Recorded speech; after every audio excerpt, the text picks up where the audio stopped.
everybody. Welcome back to Firewalls Don't Stop Dragons. I'm your host, Gary Parker.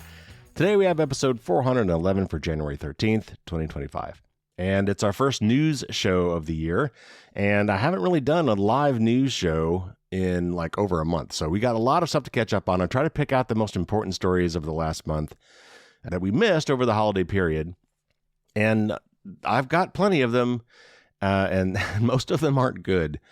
You know, as usual, there's been some things that hit the news that were kind of oversimplified, I think. So I'm going to try to give you my take on some of these things. Before I do that, real quick, just want to remind you that my annual listener survey is out there. I'm giving away 5 free copies of my book at random to people who reply and give me an email that I could use to contact you to let you know if you won. You don't have to, of course, give me any information. It's completely anonymous. But if you'd like a free copy of the book, including one lucky winner who will get a signed physical copy of my book, if they have a U.S. shipping address anyway, give me an email address so I can contact you. So you have 2 more weeks to do this. Time will go quickly. So before you forget, go to fdsd.me/survey2025. And of course, there's a link in the show notes. Okay, so we have a lot to get to today. First of all, there were several, almost 3 dozen Chrome extensions that were hijacked and are now considered malicious. They're not super popular, but the Chrome browser is used by billions of people, so it doesn't have to be terribly popular to still affect a lot of people. I'll tell you what happened there, and we'll talk about why browser extensions can be kind of dangerous. I got a couple stories about Apple, one about a $95 million settlement for a Siri privacy lawsuit, and then some new information about a feature that Apple has included in the latest version of iOS that has people once again upset about potential privacy issues with Apple. TP-Link routers have been in the news a lot lately. There's talk about a U.S. government ban on these Chinese-made routers. Honestly, this is kind of reminding me of the whole TikTok thing, and I found a really interesting article from CSO Online that addresses that. Google's Privacy Sandbox is taking a pretty hard turn away from privacy. I ran into a blog article on this from somebody I'd never heard of before that has some interesting points on that I wanted to talk about. There are some proposed new HIPAA amendments. That's the health privacy law in the United States that were, as far as I'm concerned, long overdue, and I wish we could apply them elsewhere. So a little bit of good news there at the end. And then we're going to get to my tip of the week, which will be a quick rundown of some privacy and security goals for you to add to your New Year's resolution list for 2025. So a lot to talk about. Let's get to it.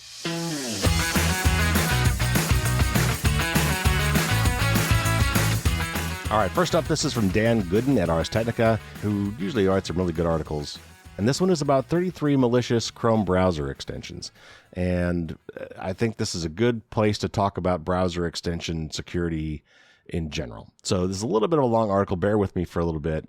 But if you use the Chrome browser still, for some reason, I will list off some of these rogue extensions that you might want to check out.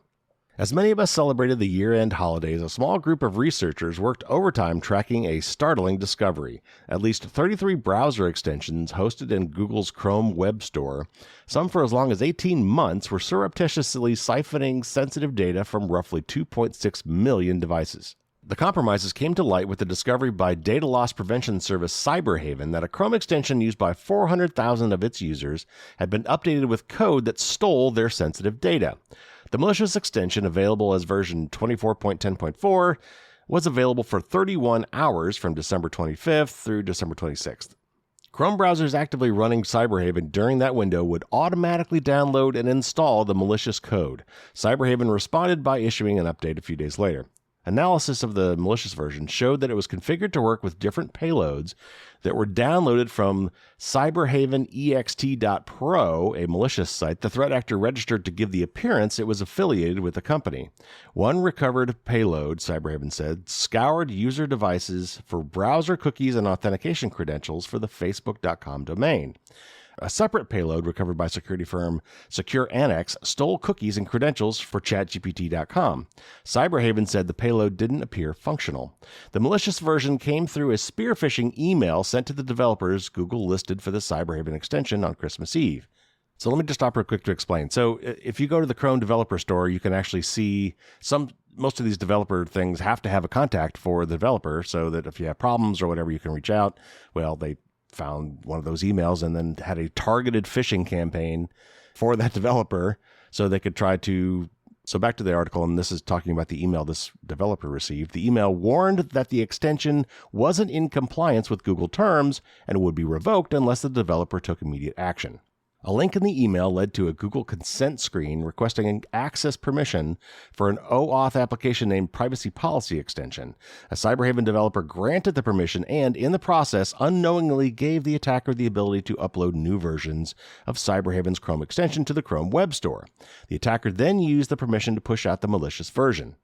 As word of the attack spread in the early hours of December 25th, the developers and researchers discovered that other extensions were targeted, in many cases successfully, by the same spear phishing campaign. John Tuckner, founder of Secure Annex, a browser extension analysis and management firm, said that as of Thursday afternoon, he knew of 19 other Chrome extensions that were similarly compromised. In every case, the attacker used spear phishing to push a new malicious version and custom lookalike domains to issue payloads and receive authentication credentials. Collectively, the 20 extensions had 1.46 million downloads. And this is a quote from Tuckner, quote, "For many I talk to, managing browser extensions can be a lower priority item in their security program. Folks know they can present a threat, but rarely are teams taking action on them. We've often seen in security that one or two incidents can cause a reevaluation of an organization's security posture. Incidents like this often result in teams scrambling to find a way to gain visibility and understanding of impact to their organizations," unquote. All right, so this is a partial list. I sorted them by most often used. I'm just going to give you the top 5 here. Obviously, one is the Cyberhaven Security Extension v3. One is called Reader Mode. One is Yes CAPTCHA Assistant. One is Bard AI Chat. Another GraphQL Network Inspector. Another word Castorus. Never heard of any of these. But anyway, if you're using those, you should pay attention to this. Back to the article. One of the compromised extensions is called Reader Mode. Further analysis showed it had been compromised not just in the campaign targeting the other 19 extensions, but in a separate campaign that started no later than April of 2023. Tuckner said the source of the compromise appears to be a code library developers can use to monetize their extensions. The code library collects details about each web visit a browser makes, in other words, every site you go to. In exchange for incorporating the library into the extensions, developers receive a commission from the library creator. Tuckner said that Reader Mode is one of 13 Chrome extensions known to have used the library to collect potentially sensitive data. Collectively, these extensions had 1.14 million installations. And again, here's like the top 5. Ernie, who I've never heard of, EARNY, which is something you get 20% cash back on purchases somehow. Visual effects for Google Meet, Reader Mode, which we just talked about, Rewards Search Automator, and Email Hunter. As Tuckner indicated, browser extensions have long remained a weak link in the security chain. In 2019, for example, extensions for both Chrome and Firefox were caught stealing sensitive data from 4 million devices. Many of the infected devices ran inside the networks of dozens of companies, including Tesla, Blue Origin, FireEye, Symantec, T-Mobile, and Reddit. In many cases, curbing the threat of malicious extensions is easy since so many extensions provide no useful benefit. In the case of other abused extensions, such as the one used by Cyberhaven customers, it's not as easy to address the threat. After all, the extension provides a service that many organizations find valuable.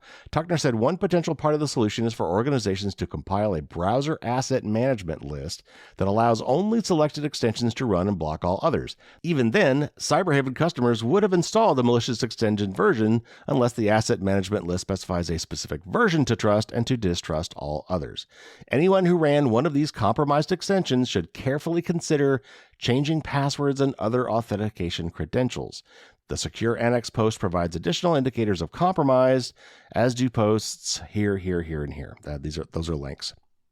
All right, so there's a lot of things I want to take away. First of all, I want to jump back to that part about the monetization. That is where a lot of this stuff goes awry. A lot of these malicious extensions and applications and other things get that way because the developers use some freely available library or software development kit either to save them time because they don't want to bother doing these things themselves, like a shopping cart or, some other widget that is very common in an app. But in a lot of cases, it's straight up money. Like developers say, hey, if you use our free library, we'll make money off of this and we'll give you a cut. That's what was going on in one of the cases here. The other case was just straight out spear phishing. They managed to find the developers responsible for these extensions, because if you go to the developer site for Chrome extensions, you could look that up, and they have to have a contact email there. So they use that contact email to spearfish these guys and trick them into allowing the bad guys to upload a malicious version of these extensions. Okay, so let's step back. The bigger, broader thing that I want you to take away from this is that browser extensions are powerful, and they're basically like apps for your browser. It's a kind of analogous to apps for your smartphone. Like in the context of your web browser, you can install extensions, and those extensions are kind of like applications that run on the browser's quote unquote operating system. So like any app you install, you really need to think carefully whether you trust the maker of that extension or that app. So now would be a really good time for you to go back and review any plugins or add-ons or extensions, depending on what browser you use. They have different names for these things, but they're all extensions, add-ons for your browser that do fun things. Like Honey is a common one. It's something you put in your browser so that when you go shopping, Honey will supposedly say, hey, I see that you're looking for these new shoes. By the way, here's a coupon code you could clip. Or I found a better deal on these shoes somewhere else. And yeah, that sounds really handy, but the Honey app has gotten into a lot of trouble. That's a whole other story. It's a real big thing. I almost included an article about it here, but suffice to say, if you're using the Honey extension, don't remove it. But this is also another good time to review any other extensions you have installed and make sure that they really are ones you want to have installed. You have to absolutely trust them. Honestly, I have like 3. Privacy Badger, uBlock Origin, and Bitwarden. I have 1 or 2 other extensions that I only enable as needed, and don't leave them enabled all the time. But you need to think of these things like little applications, and they can get up to a lot of no good. This is kind of like the old days of apps, too. When you install extensions today, they have permissions. But unlike a lot of modern smartphone apps, where on iOS and Android, you can tweak the permissions and say, yeah, I'll let you do that, but I won't let you do that. Like, for example, you can have access to my pictures, but you can't track my location or something like that. Extensions have permissions as well, but for the most part today, it's still an all or nothing thing. If you install it and it says, here's the permissions you're going to give this thing, and you just say yes, then they have those permissions. You can't tweak them individually. It's an all or nothing kind of a thing. And most people, of course, don't look at those things anyway. So again, so my bottom line for this is understand how powerful browser extensions are. Understand that they can get up to no good if you install one that's malicious. And you should basically review what you have installed on your browser. Go find the add-ons or the extensions or the plugins section for your browser. Review what's there and remove anything you don't need. And if you drill deep on each of those, you can see what permissions they have as well.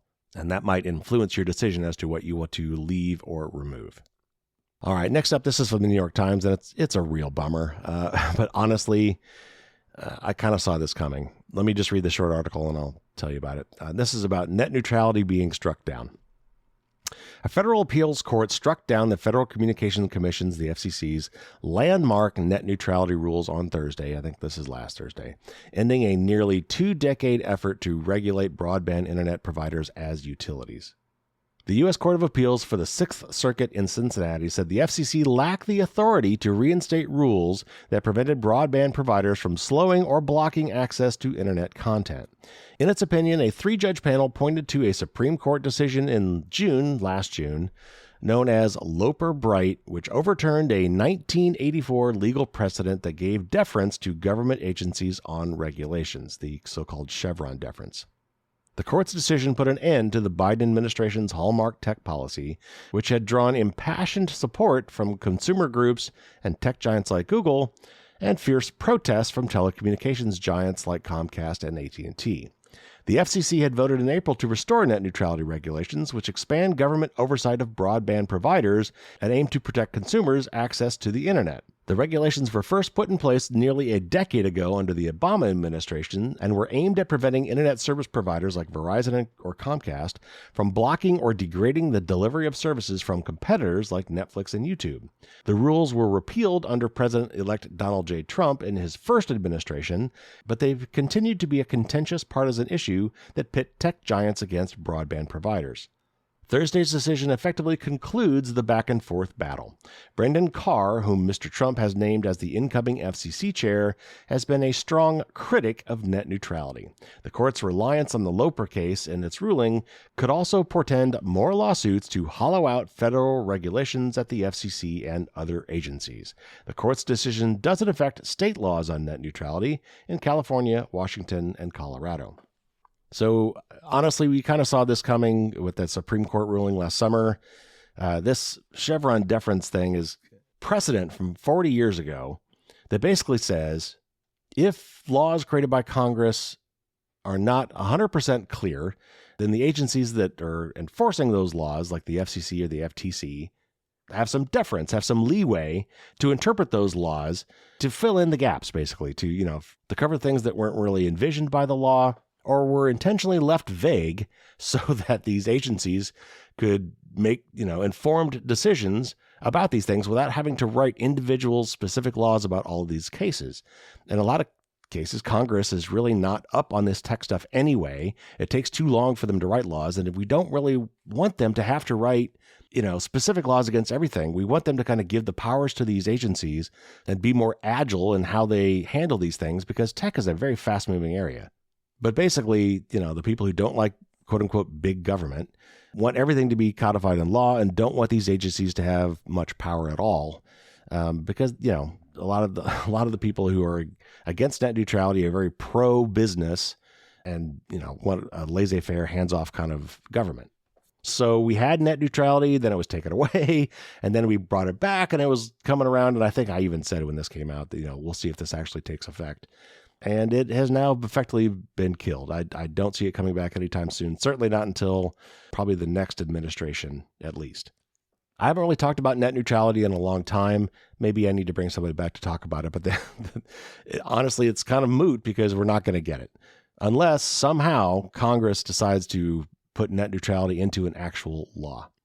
All right, next up, I got a few articles here around Apple and privacy. And, I've said it before, I am an Apple fanboy. I do like Apple stuff. However, they are not perfect.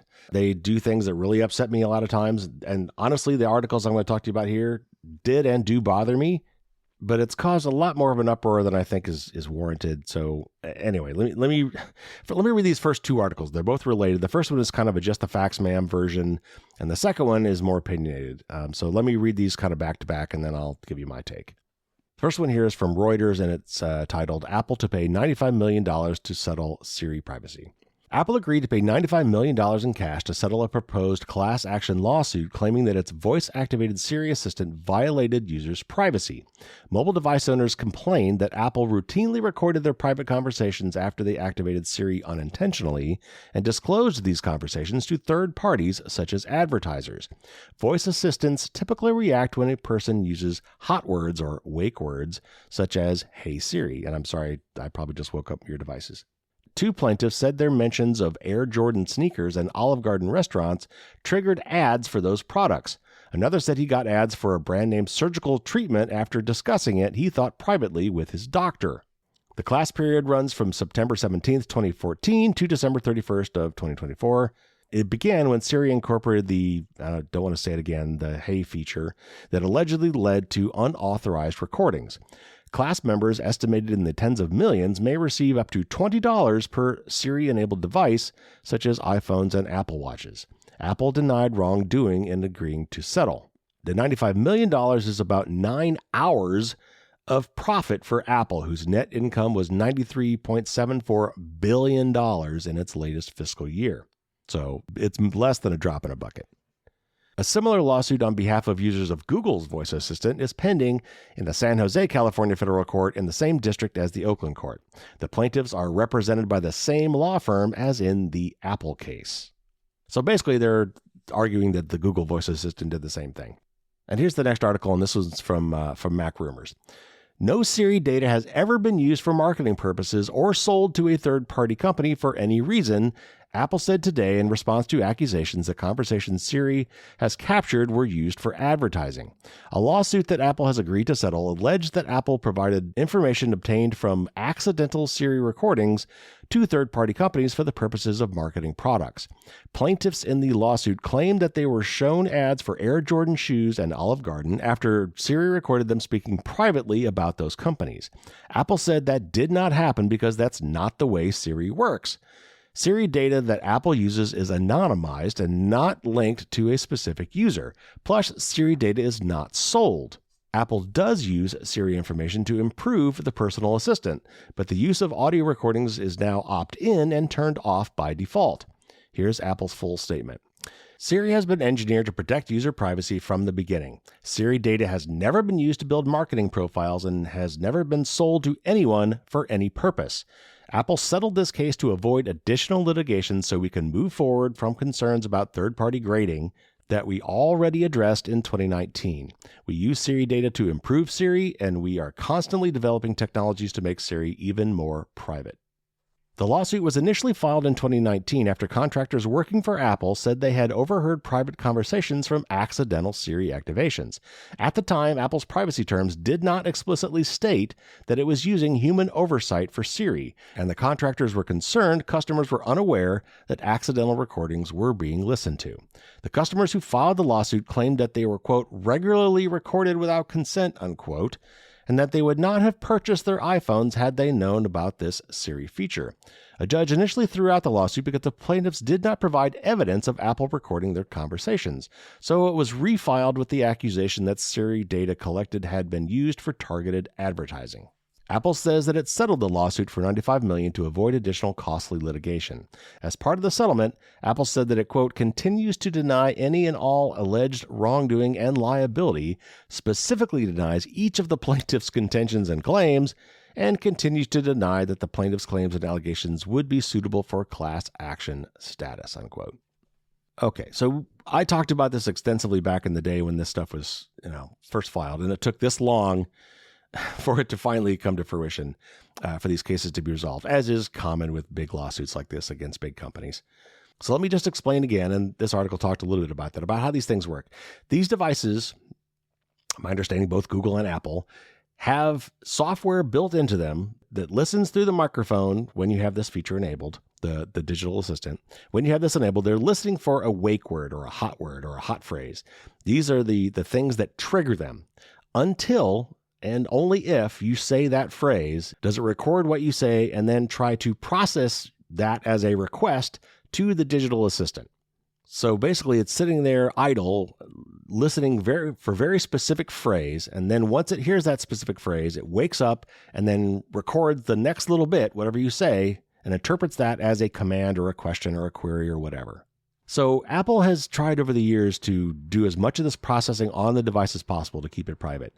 Back in the early days, some of this had to be sent off to the cloud because your phone wasn't powerful enough to process the speech, turning the audio speech into text and then taking that text as a query and operating on it, etc. But as soon as the phones were powerful enough, Apple brought that processing onto the phone, so nothing had to go to the cloud at all. But even back when it was sending things to the cloud, it was doing it as anonymously as it could. And it put in some pretty amazing features that kept it that way. But even then, it was only processed by a machine, not a human. Now, here's where they screwed up. To try to improve this service, they took some random percentage of these snippets and sent them to a contracted third party who was sworn to secrecy to basically say, here's what we recorded, here's the actual audio snippet, and here's what we interpreted that to say. Did we get it right? And so these people would grade Siri. They would look at what was recorded and compare that to what the service thought that they said. And by the way, as I'm recording this, all of my devices are waking up myself too. So this is driving me crazy as I'm trying to record this. So I'm trying hard not to say the word. But where Apple really screwed up here, and where they keep screwing up, is they turn these things on by default with a software update and then expect you to go and find it and turn it off if you don't like it. They don't do a good job of notice and consent. They need to be more transparent that they are doing these things and give you the option of opting in instead of having to opt out.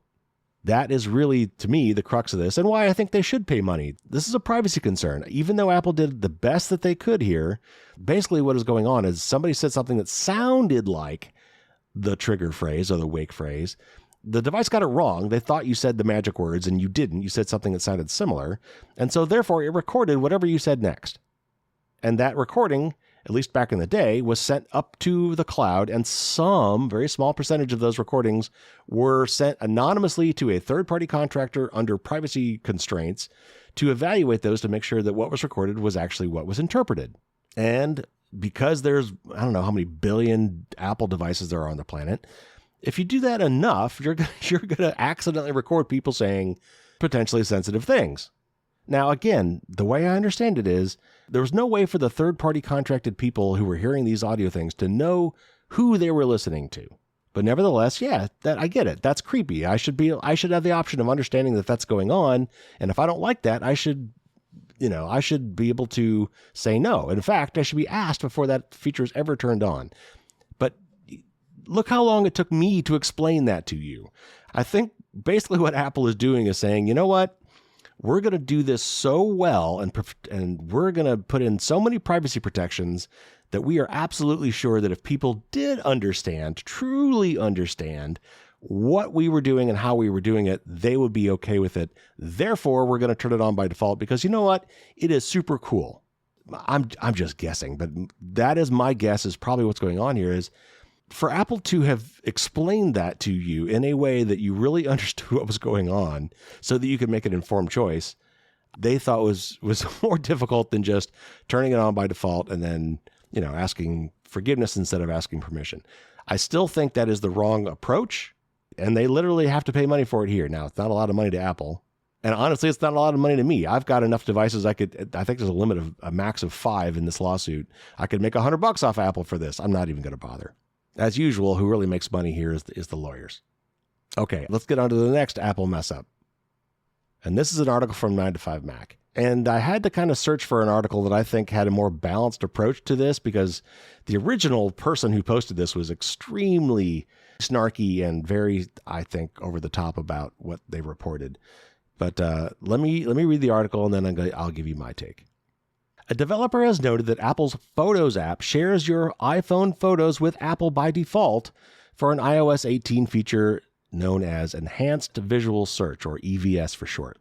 This is an expansion of the older Visual Lookup feature, or VLU, which can recognize objects within your photos, but a privacy note in the Settings app implies that it sends more data to Apple. Visual Lookup is an older feature which aims to identify elements in your photos in order to provide relevant additional information. For example, if you take a photo of a dog, it will attempt to identify the breed.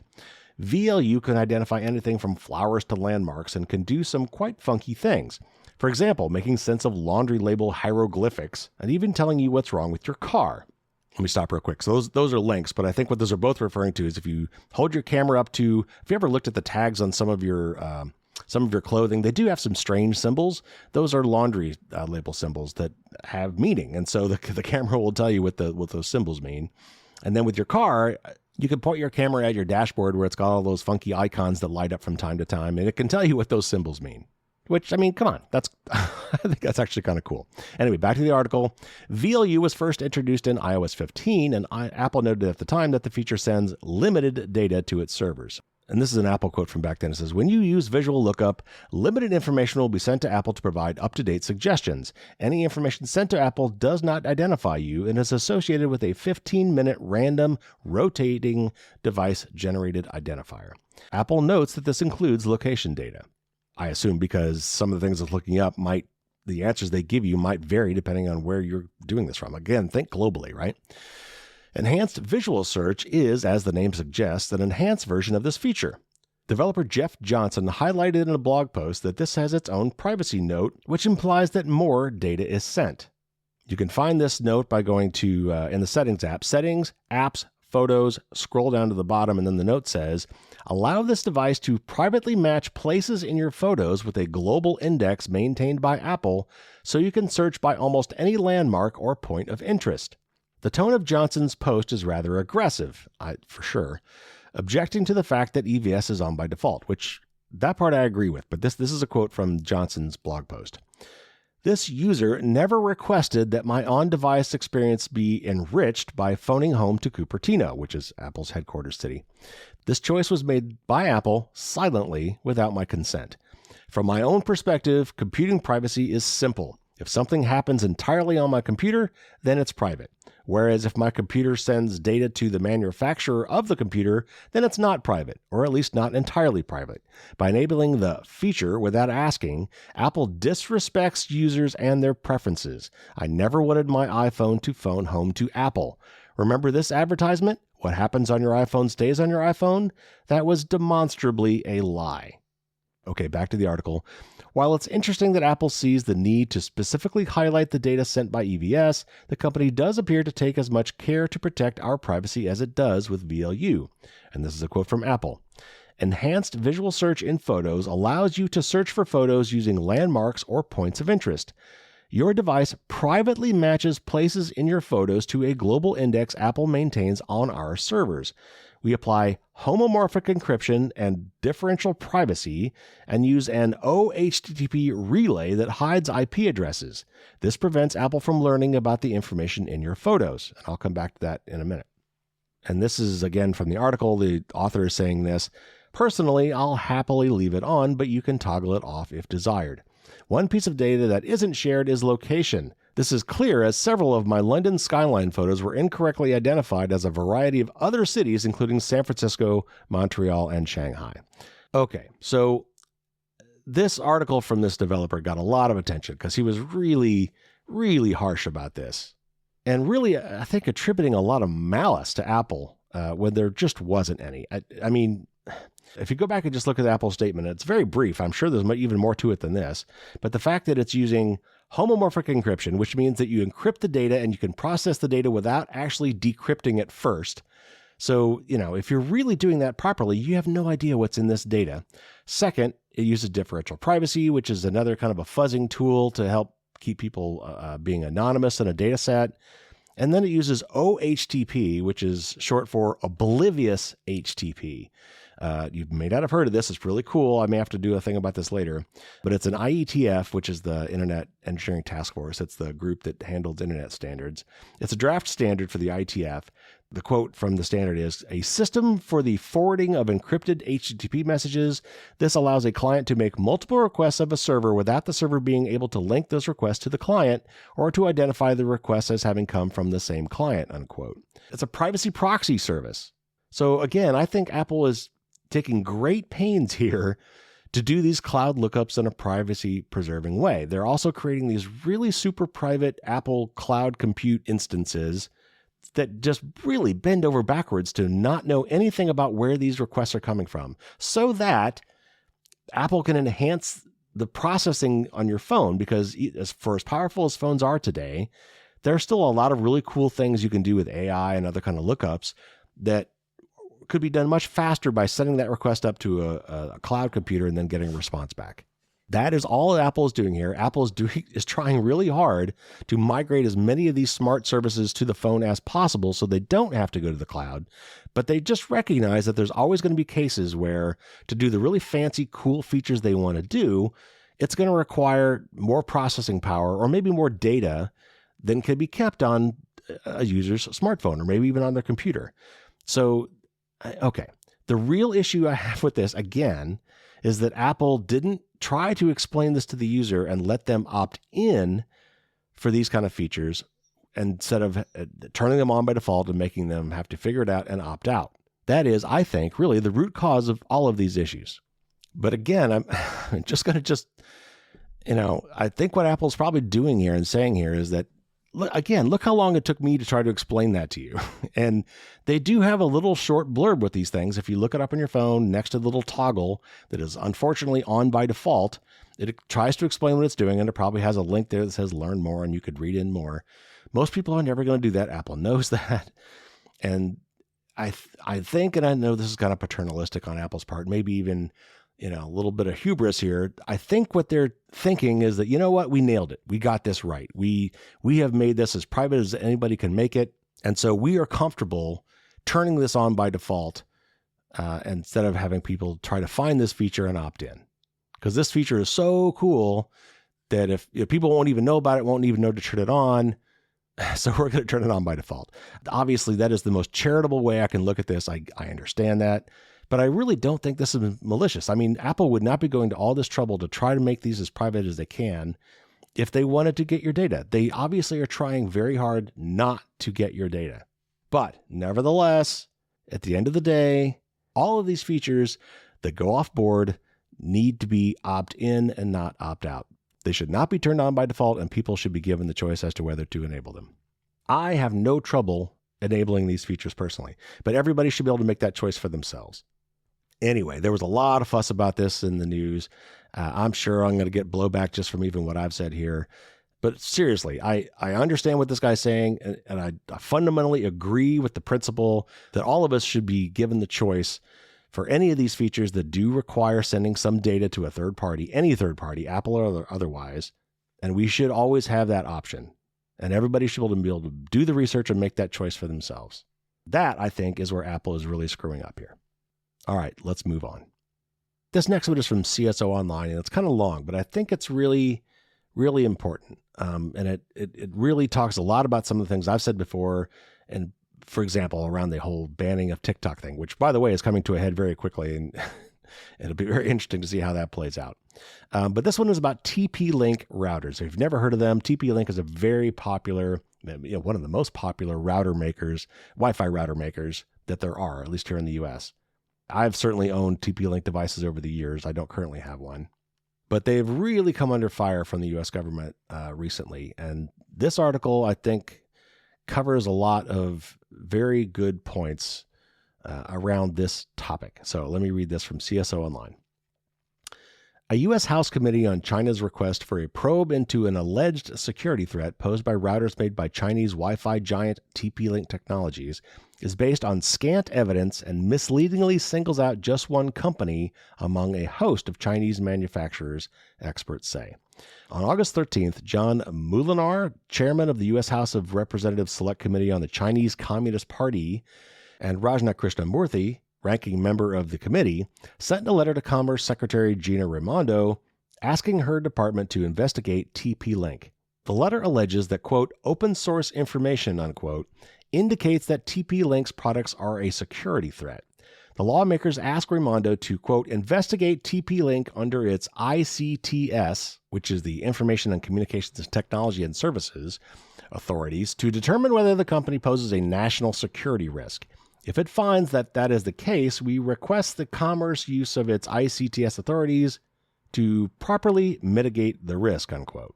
The letter lists several open source resources the lawmakers relied upon to make their allegations.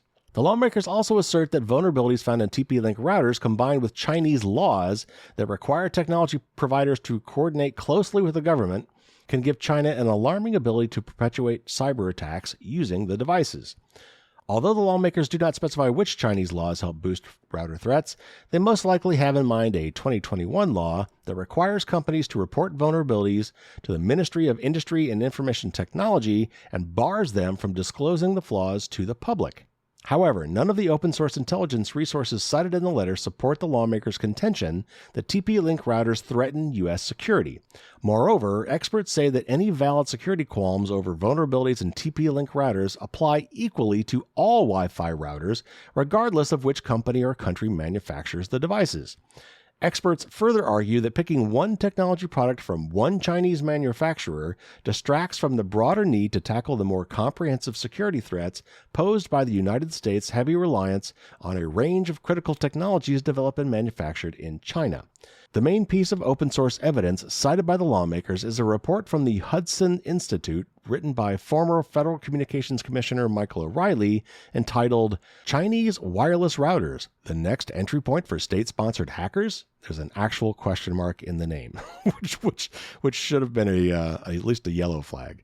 However, the report cites 3 instances in which security researchers have found vulnerabilities in TP-Link routers that were subsequently patched. O'Reilly himself notes that his, quote, report makes no accusation that TP-Link has done anything wrong. Likewise, there is no evidence to suggest negligence or maliciousness with regard to past vulnerabilities or weaknesses in TP-Link's security, unquote. One research report cited by O'Reilly came from Check Point, which discovered that a Chinese state-sponsored APT, or Advanced Persistent Threat Group, that it tracks as Camaro Dragon, implanted a malicious backdoor called Horse Shell that was tailored for TP-Link routers. Checkpoint notes, and this is going to get a little technical, I apologize. Checkpoint notes that Horse Shell is a binary compiled for the MIPS 32 MSB operating system and written in C++. Many embedded devices and routers run MIPS-based operating systems, and TP-Link routers are no different. The author of that report, Ite Cohen, research lead at Checkpoint, tells CSO that the Chinese threat group could have just as easily implanted the malware on routers from US-based Cisco, which are manufactured in Korea, China, Taiwan, Malaysia, and Singapore, or US-based Netgear, which outsources its router manufacturing to electronic companies in other countries, including China or Taiwan. And this is a quote from Cohen, quote, in many cases, the same attackers are using different router vendors. There is a chance that in the attack we analyzed, more router vendors were infected in the chain. Even though we found it for TP-Link specific versions, the code was not written specifically for TP-Link. It was generic enough that it theoretically could have been written as a framework that the attackers deploy on other routers or other vendors, unquote. In their letter to the Commerce Department, the lawmakers cite additional open source evidence that, quote, Volt Typhoon and other PRC APT groups can threaten U.S. critical infrastructure in large part because of their ability to compromise SOHO, or which means small office or home office, routers like those manufactured by TP-Link, unquote. The lawmakers back up their statement by saying that the Department of Justice conducted a court-authorized operation to remove Volt Typhoon malware from hundreds of routers nationwide. It does not mention, however, that the DOJ's operation was performed on Cisco and Netgear routers, not TP-Link routers. Experts say that the most significant security problem with Wi-Fi routers, particularly those in small homes and offices, is that very few users ever bother to patch them or update them. Over time, this allows devices to become riddled with easy-to-exploit vulnerabilities. And I would phrase that a little bit differently. Those vulnerabilities were already there. We've just found more and more of them as time went on without fixing them. And next, this is a quote from Roger Grimes, who's a data-driven defense evangelist at KnowBe4. And Roger tells CSO, quote, almost all of them. Nobody ever patches them. We don't need an implant to get into them. That would be like using a hammer when all you need is a feather to get in. In most cases, you don't need a secret Chinese backdoor to get in. They're all readily accessible by anyone who cares to touch it. We see these threat actors infecting vendors that are not specifically Chinese, usually on routers and these edge devices, because we rarely update them. We don't even think about updating them. As the years go by, more vulnerabilities are introduced to this product. And since not many people bother to update the version of the routers or IT camera or Alexa or anything like that, this is a very easy target for any attacker, Chinese or not, unquote. Despite the absence of evidence that TP-Link routers pose security concerns, some experts maintain that China could nonetheless be covertly leveraging them for espionage or offensive operations. And this is a quote from Jim Coyle, U.S. Public Sector CTO at Lookout. Quote, with TP-Link, there is a legitimate fear because it is a manufacturing company in China. The Ministry of State Security may tell them, hey, you can't publish anything on these vulnerabilities because we're using them. And they may not say outright that they're using them, but in the background, they're storing these vulnerabilities for use, unquote. This fear dovetails with the often frequently touted theory that emerges whenever U.S. government officials or agencies start targeting specific Chinese or Russian companies or products. This theory holds that evidence of malicious activity is so highly classified that it cannot be made public because valuable intel assets would be exposed. And another quote from Coyle, quote, typically what I've seen in the past and how these things roll is that there is a credible source that is identified, whether that is signals intelligence that a particular agency is receiving or seeing in real time of this happening, or they have identified an exploit by attacking a particular TP-Link router for research purposes. It's safe to assume that when you get hyper-focused on a vendor like this, there is typically a reason behind the scenes for it, unquote. KnowBe4's Grimes isn't buying the idea that evidence against TP-Link is too hot to be made public. And Grimes says, quote, "I've been hearing it for 2 decades. Same thing. There is never any proof, ever," unquote. Even if there were a covert Chinese initiative to turn TP-Link routers into tools of cyber malfeasance, experts say this specific problem is only a drop in the vast pool of potentially problematic Chinese technology upon which the U.S. and the rest of the world rely. Grimes says, quote, "I'm not sure why these half-hearted attempts exist. China makes so many of our chips and is involved in many things. If you truly believe China will do this, you would look at every product China provides, right? It'd be servers, hard drives, and iPhones. So why pick on this one thing?" Unquote. And then one final quote from Coyle. Coyle says, quote, "Most of the stuff you buy on Amazon comes from China. Most things that are getting developed, whether electronics, manufacturing, or mechanical processes, come from China. So will going after TP-Link solve the problem? No. We must look hard at data sovereignty and manufacturer sovereignty. Do we have a level of trust in products that are being imported? And are we okay with that level of risk?" Unquote. All right, so I wanted to say a couple things. First of all, I think this was a very good point. And again, to me, it's just like TikTok. Yes, there are some specific aspects to TikTok that might make it more concerning, but there are so many other ways for China to get information from us than to get it from TikTok, and influence us than to use TikTok. Yes, it's easier, but it's not the only way to do it. And there are so many other products that are from U.S. companies that do the same thing. They collect ridiculous amounts of information, and that information would be not that hard for people to get a hold of. And the same thing for these routers. If they have specific evidence that TP-Link routers are being backdoored by China, they should come out with that. Otherwise, it really just sounds like they're picking one particular brand from one particular company when, as this article says, so much of the stuff that we use today goes through China. Many of the hardware chips and even some of the software packages that are used on routers, besides TP-Link, including, like this article says, Cisco routers and Netgear routers and other major routers too, are sourced from China or have the capability of being hacked by China. And also, that is well pointed out in this article, a lot of these routers are vulnerable anyway because people don't keep up with software updates. Most people probably don't even know that their router needs software updates, let alone how to do it. Now, a lot of modern routers, thankfully, have automatic software updates built into them that happen by default. That's great. That's the way it always should have been. But this really just seems strange that they would pick out this one particular product. They're talking about banning this product completely. This just seems honestly xenophobic. I do understand that the PRC in China is a political threat and they are an espionage threat. And yes, we've got to be careful, but singling out this one product doesn't make a lot of sense. We really should be doing more general things to improve our security than trying to just ban this one company. We should be going for the root of these problems and, making devices that are automatically updating, using open source software where possible, and adopting much more of and I know this is a buzzword that a lot of security people hate, adopting a trust no one mentality where you have to build in safeguards and assume that the hardware or the software could be compromised. All right, next up, this is from a blog article from somebody I'd never heard of, and I hope I'm going to pronounce this semi-right, Łukasz Olenek. And he was reviewing some changes in Google's privacy policies that were rather disturbing, but frankly, in my mind, not terribly surprising. So let me read from this blog article. I was surprised by the recent Information Commissioner's Office post, that's ICO, which criticized Google's decision to introduce device fingerprinting for advertising purposes starting February of 2025. According to ICO, this change risks undermining user control and transparency in how personal data is collected and used. Yes, absolutely. Device fingerprinting involves collecting information about user devices such as smartphones or computers to create a unique identifier, often to track people or their activities as they browse around the web. This data may include IP addresses, browser user agent strings, screen resolution, or even details like battery discharge rate. Fingerprinting is particularly concerning because it can be passive, requiring no user interaction.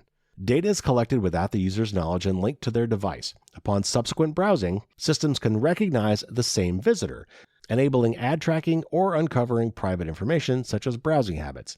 This form of identification is neither transparent nor user-friendly. Users are often unaware it is happening, and when done without their consent, awareness, or other legal grounds, it breaches laws. Unlike cookies or other mechanisms, such identifiers cannot be easily cleared, making them especially invasive. Nevertheless, websites, advertising technologies, and others have continued to use them. The current Google Ads policy concerning fingerprinting says, quote, "You must not use device fingerprints or locally shared objects other than HTTP cookies or user resettable device identifiers designed for use in measurement or advertising," unquote. Until now, fingerprinting was broadly restricted, as seen here. And these are other quotes from Google. First, quote, "Google doesn't allow fingerprinting," unquote. Or here, quote, "We remind you that our policies prohibit fingerprinting for identification," unquote. The shift is rather drastic. Where clear restrictions once existed, the new policy removes the prohibition and so allows such uses, and now only requires disclosure. And this is a quote from the new policy, which I guess goes into effect next month. Quote, "You must disclose clearly any data collection, sharing, and usage, such as your use of cookies, web beacons, IP addresses, and other identifiers. This applies for data collection, sharing, and usage on any platform, e.g. web, app, connected TV, gaming console, or email publication," unquote. Google's earlier privacy direction reflected a strong conviction that the web should prioritize privacy. However, I stress that if the ICO's claims about Google's sharing IP addresses within the ad tech ecosystem are accurate, this represents a significant policy shift with critical implications for privacy, trust, and the integrity of previously proposed Privacy Sandbox initiatives. And Privacy Sandbox is a Google term. It's a set of technologies that they've been playing with for a few years now to try to find an alternative way basically to do targeted advertising while still preserving privacy and getting rid of cookies, which they have basically caved on and gotten away from. Okay, back to the article. One of the initial elements of the Privacy Sandbox was the Gnatcatcher proposal, known now as IP protection. This initiative was designed to mask users' true IP addresses, thereby also combating fingerprinting, something Google now appears to allow. Privacy Sandbox was built on reducing fingerprinting services as a fundamental guarantee, as detailed here. And this is another quote from Google somewhere. Quote, "To help ensure that it is difficult to re-identify significant numbers of users across sites and apps," unquote. Privacy Sandbox components explicitly sought to limit fingerprinting. Google's policy adjustments now create a troubling contradiction. While IP addresses are explicitly mentioned, the way disclosure requirements are worded raises concerns. Is that the end? Google's messaging implies that fingerprinting is now acceptable because it is common in the industry. While Google claims it will collaborate with the broader ads industry, the problem lies in uncertainty. Once the new policy is in force, it is imaginable that a wide array of signals could be used, not only device-based ones like IP addresses and browser configurations, but also behavioral fingerprints. These changes contradict the goals of the Privacy Sandbox. Google must explain how this reversal aligns with its previous communication about commitment to user privacy. Assuming the ICO's claims are accurate, the announced changes mark a departure from Google's privacy objectives, potentially reversing a long and consistent trend of improving user privacy. I think what's going on here is there's been a lot of trouble in the EU with Google's ad practices from various different angles, both from the privacy side and from the ad industry side, saying Google is a monopoly and using monopolistic practices. I just have to guess that a lot of Google's capitulation on some of this tracking stuff is related to that somehow. Basically, it looks like Google's caving into pressures from both regulators and the advertisers alike. And while this whole Privacy Sandbox initiative was really interesting and had some, honestly, potentially potent privacy-enhancing technologies, I was kind of surprised, honestly, when I was reading some of the earlier documents on this. It did kind of lock in Google as the go-to for the advertisers to get this information, which again, and I mentioned this back in the day when we first talked about this, kind of makes them even more of a monopoly in the ad game. And because Google was getting away from cookies, a lot of companies scrambled to find some other ways to track people, and they really started leaning hard on this fingerprinting stuff. And so this appears to be a massive cave on Google's part, basically giving up on user privacy. It'll be interesting to see what comes out of this, but this does not sound good. All right, real quick, one last positive article, finally. I tried to have some good stuff, and it was kind of hard to find, but this one's from Dark Reading. And it's about some HIPAA amendments that will benefit all of us here in the U.S. The U.S. Department of Health and Human Services is planning a massive overhaul of the Health Insurance Portability and Accountability Act, or HIPAA. By the way, a lot of people think the P in HIPAA is privacy. It is not. It's portability. Anyway, a massive overhaul of HIPAA, the HIPAA security rule, to strengthen baseline cybersecurity requirements for protecting electronic protected health information, or PHI. The proposed amendments, which will be published in the Federal Register on January 6th, would require healthcare organizations and other covered entities to implement security controls such as multi-factor authentication and enhanced encryption requirements. The proposal describes the most substantive changes to HIPAA to date. The security rule was last revised in 2013. The threat landscape is different now than it was over a decade ago, and breaches against healthcare organizations have increased by 102% between 2018 and 2023, according to the HHS Office of Civil Rights. In 2023, over 167 million people had their health information compromised, a 1,002% increase from 2018. The amendments will apply to health plans, healthcare clearinghouses, health providers, healthcare facilities, insurance companies, and business associates. And it has these 4 elements. First, everything in writing. All policies, procedures, plans, and analyses will need to be in writing. This also applies to developing stronger incident response procedures, such as having documented incident response plans and testing plans, as well as written procedures to be able to restore information systems and data within 72 hours.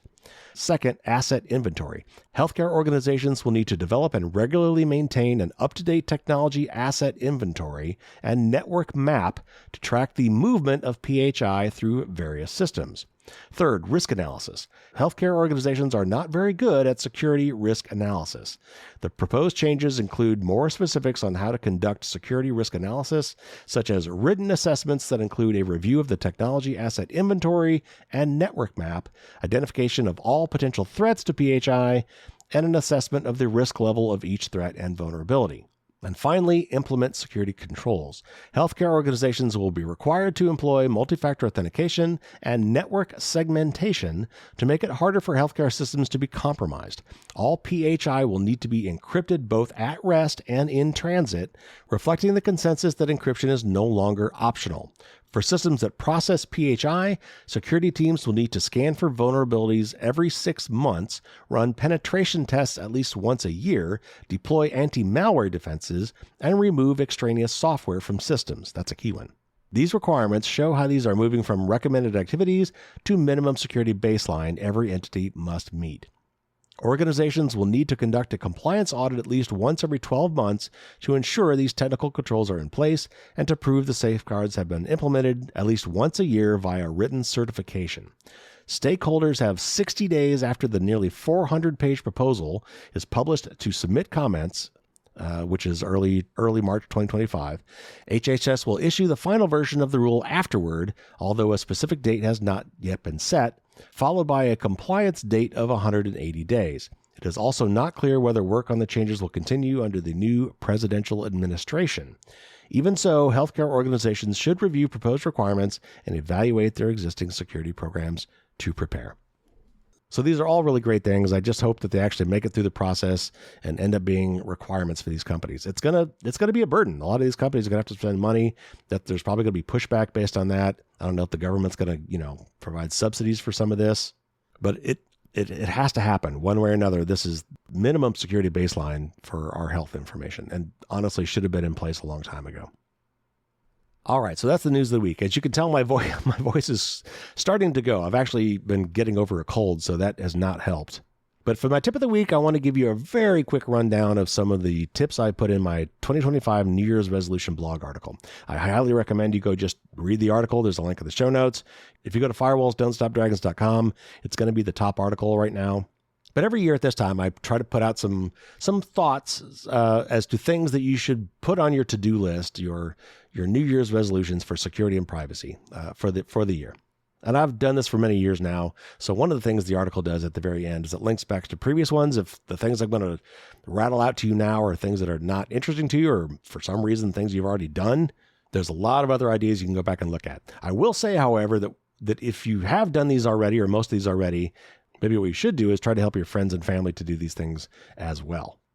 So the theme for this year is that it's long since time that we normalize privacy. Privacy is a human right. This is something that we all have. You don't have to fight for it. If it's a right, you just have it. That's the way things work. You don't have to justify it. Even if you don't use that right, you have that right. And I firmly believe that privacy is a basic human right. So we need to normalize privacy. Doing things that are more private, that protect your data, using encryption so that your conversations are kept private, that should be the norm. That should not be the exception. It should be the rule. So I broke this down into two parts. First of all, reducing your information, because the only data that can't be stolen or abused is data that doesn't exist. And we have a lot of data out there, some of which we can control and some of which we can't. But there are things we can control. There are ways we can reduce our data footprint, which increases our privacy and our security, because when that private data is stolen or abused, it often has security implications as well. So first of all, find and delete your public data. I did a whole series of articles on this that I called OSINT. You should definitely look into that data. But at the end of the day, what I basically said was you should do some research, find out what's out there.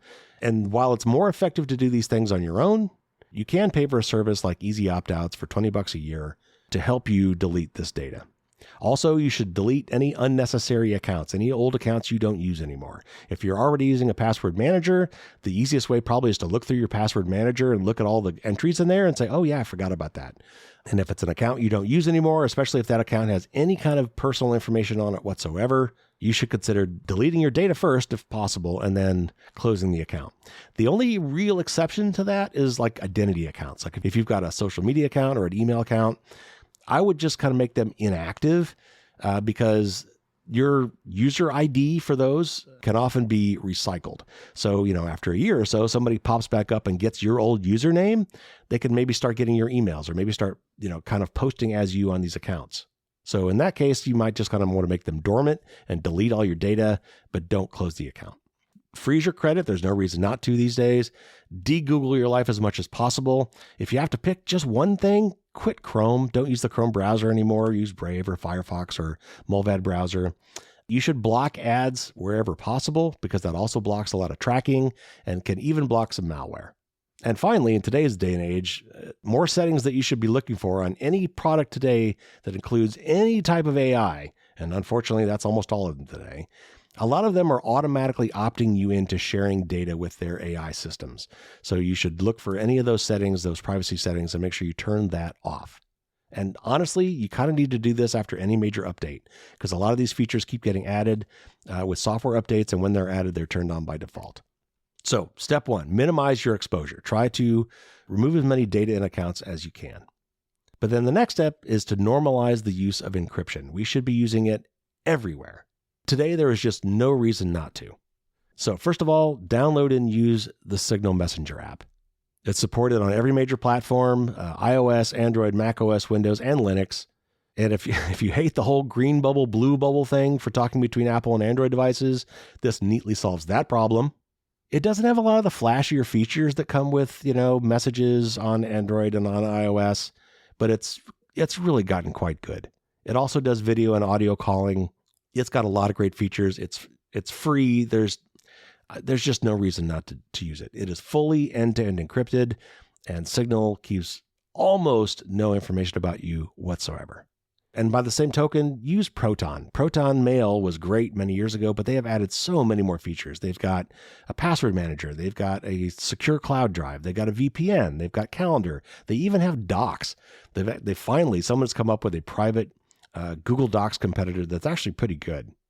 And their free account is very, very usable. Even their free VPN is very usable. I generally tell people to stay away from free products, but Proton is the real deal. They want people to have privacy. They try to give people a usable free account to get as many people into the ecosystem as possible, but their business model relies on people paying more, like I do. If you really like Proton, and I think it's come a long, long way, they have very good-looking apps that are supported on all major platforms. You should look at getting a Proton family account. Also, you should make sure that you encrypt all of your drives.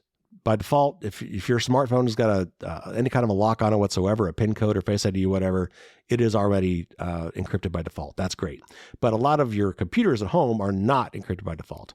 I think Apple did put File Vault on by default, but certainly not for Windows. Sadly, for Windows PCs, Most people get Windows Home Edition, which does not include BitLocker, which is just a crime. However, you can look at another free open source drive encryption software called Veracrypt.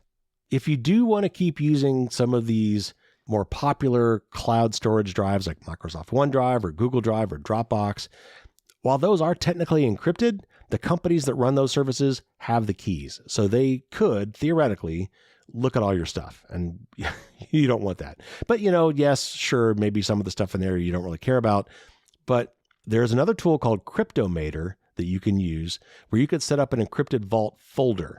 And so you could use Cryptomator with one of these less secure services for cloud storage and put your really most sensitive stuff into a Cryptomator vault folder. Check out Cryptomator. It's fantastic. And then finally, use a VPN where it makes sense. Where it makes sense is crucial. With that, I don't have time to get into it all now. I've talked about it before, but VPNs are really not the silver bullet that they're made out to be. There are some very specific cases where they do make sense. And if you read the article, I will get into that in detail. So there you go. There are some things you can add to your 2025 New Year's resolutions for privacy and security. And again, if by some miracle you manage to get these done for yourself already, then please help your friends and family to do the same thing. And for a lot of these things, like if we're using Signal or Proton Mail, you're going to want to bring in other people anyway, because they work best when everybody is on the same service. All right, so there you have it, your news and your tip of the week, the first news show for 2025.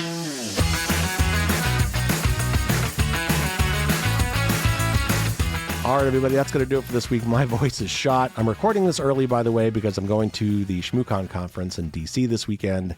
So if any major security stuff happens toward the end of the week, we'll have to wait and cover that in a later show.